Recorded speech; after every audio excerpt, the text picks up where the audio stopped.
Lenin lovers of New York City found their champion in Zohran Mamdani. He was the progressive socialist mayoral candidate who ran in the Democratic primary on a platform of citywide rent control, nationalizing grocery stores, and specifically making sure that rich white men pay more in taxes.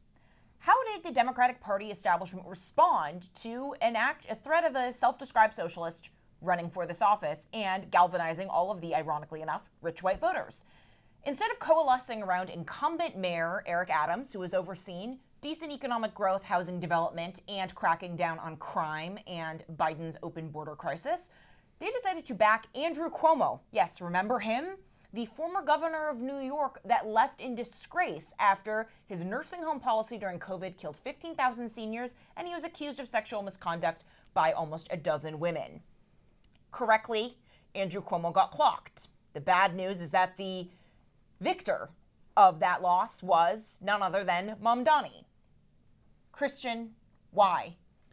Why? I'm not surprised at all. I mean, I think what you're seeing is a normal reaction to not only the politics of the current, party in power being Donald Trump and MAGA land, but just how poorly of a job the establishment Democratic Party has served its voters over decades, really. And I'm not so sure Mamdani is going to be successful if he were to win this election.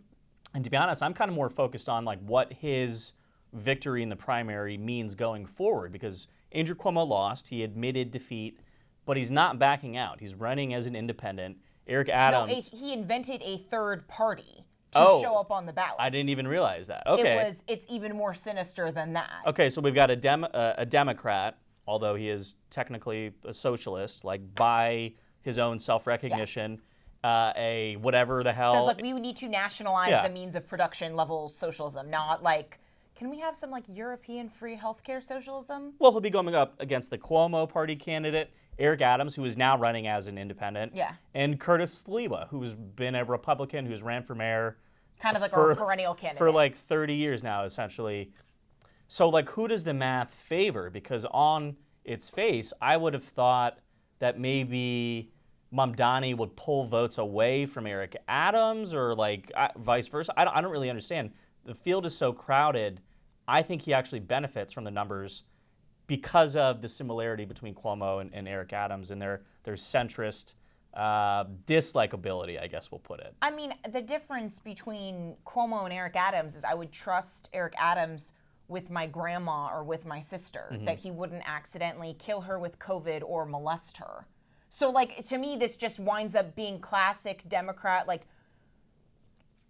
I know this is a crazy thing to say in the year of our Lord 2025, but character does count, especially when your candidate is a vacuum of charisma like Andrew Cuomo, right? And especially when you don't have a good record, so to speak. This isn't Bill Clinton, where you're making a pass for the character because he's charismatic and running on a great economic record.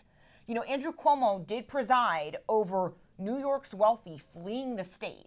Zohran Mamdani wants to run that agenda on steroids, specifically for the New York City Metro, which comprises 9% of the country's GDP, right? So, if Mamdani governs like a Brandon Johnson in Chicago, who has a 6% approval rating, the ramifications will be much more national because the stock exchange can't just leave the same way billionaires can.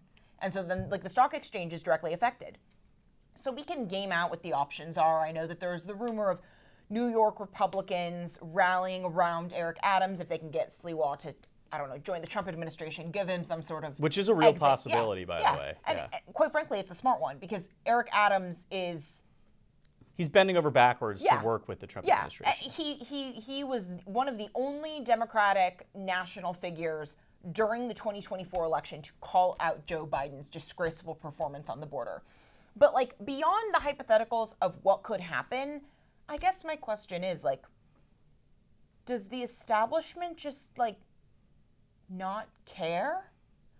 I genuinely don't know why you would choose to back Andrew Cuomo over Eric Adams. If you like Zohran Mamdani over Andrew Cuomo, that's because you like socialism. All right, whatever.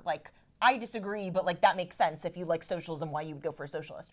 But why did Bill Clinton endorsed Andrew Cuomo. Yeah.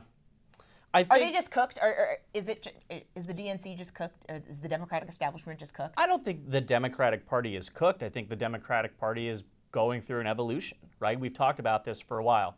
There is a problem with Kamala Harris. Is she progressive or is she like a Joe Biden Democrat?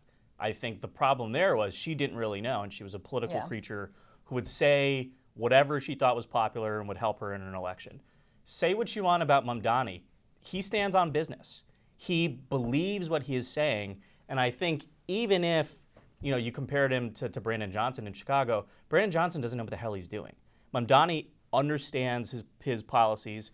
You might agree with them, you might disagree with them, but he's going to fight for that specifically, and I think voters, Democratic primary voters in New York City, it's the same thing with the Republicans in 2012.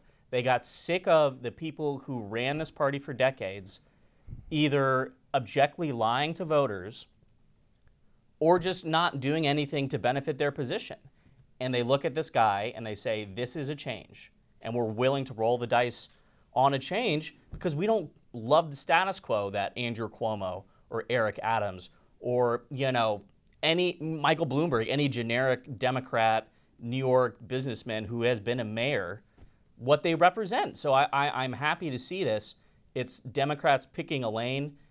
I think it indicates which way the party is going in terms of ideological control. Is that the right decision? I don't know, but I'm just glad to see, we're moving beyond step one in this 12-step recovery process. And just one final note, Black voters in the primary election, they did not go for Mamdani. No, they did not. It was Gen Z white voters. Gen Z, right, and rich, right? If you look at the neighborhoods in New York, Mamdani won all the richest neighborhoods and lost all the working class neighborhoods, especially working class neighborhoods of color. Donald Trump saw a 20-plus point surge relative to prior performance in Queens and in the Bronx. If it is Eric Adams versus Mamdani, Eric Adams easily cleans not just the Black vote, but also the Hispanic vote. That is my official prediction. Can't wait for 2026. And with that, Christian, what's the top story you're following this week?